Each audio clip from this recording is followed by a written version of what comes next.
चले जाते हैं, चारों व्यक्ति आते हैं और चारों जब आकर कहा जाता है चले जाते हैं, तब एक बात ये निश्चित हो जाती है कि अब महाराणा प्रताप का युद्ध होना है किनके साथ? अकबर के साथ।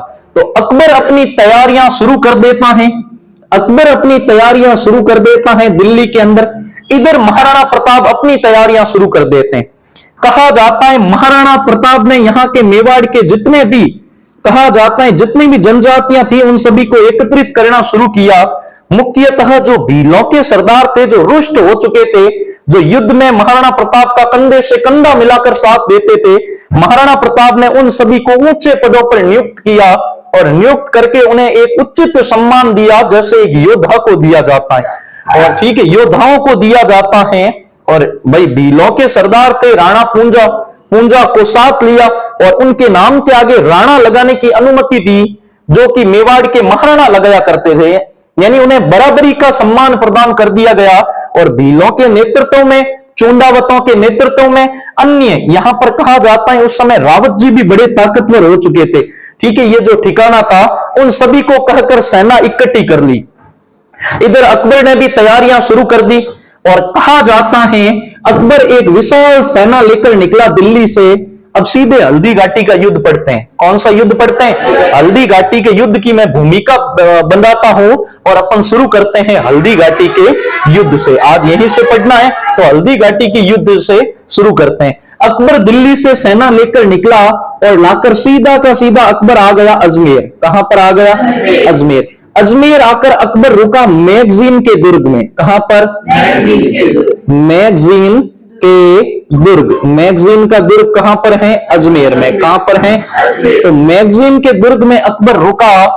मैगजीन के दुर्ग में बैठकर अकबर ने अपने सभी मंत्रियों से आपस में मंत्रणा की कि आखिर क्या किया जाए।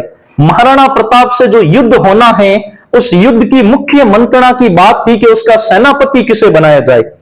अब अकबर ने अजमेर में आकर यह घोषणा की कि महाराणा प्रताप के खिलाफ जो युद्ध होगा उसमें मुगल सेना का जो नेतृत्व होगा, उस सेना का सेनापति होगा कौन? मान सिंह। ठीक है, उन सेना के सेनापति होंगे मान सिंह कछवाह। कौन होंगे? मान सिंह कछवाह। तो अकबर ने यह घोषणा अजमेर आकर क्यों की, दिल्ली में क्यों नहीं की? क्योंकि अकबर जानता था कि मुस्लिम कभी भी एक हिंदू सेनापति के अंडर में नहीं लड़ेंगे। इसीलिए जब अकबर अजमेर आया सारी सेना को लेकर, और अजमेर आकर उन्होंने घोषणा की कि मुगल सेना का नेतृत्व कौन करेगा? मान सिंह।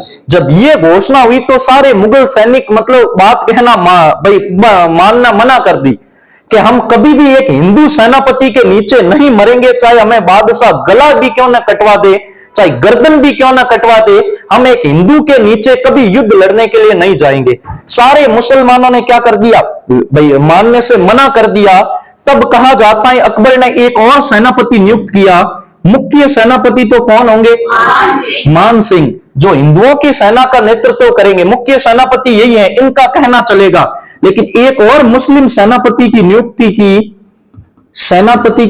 की, जिसका नाम था आसफ खां। कहीं नाम हो तो आसफ खां, यानी मुस्लिम लोगों को कह दिया कि आपको हुक्म मानना है किनका?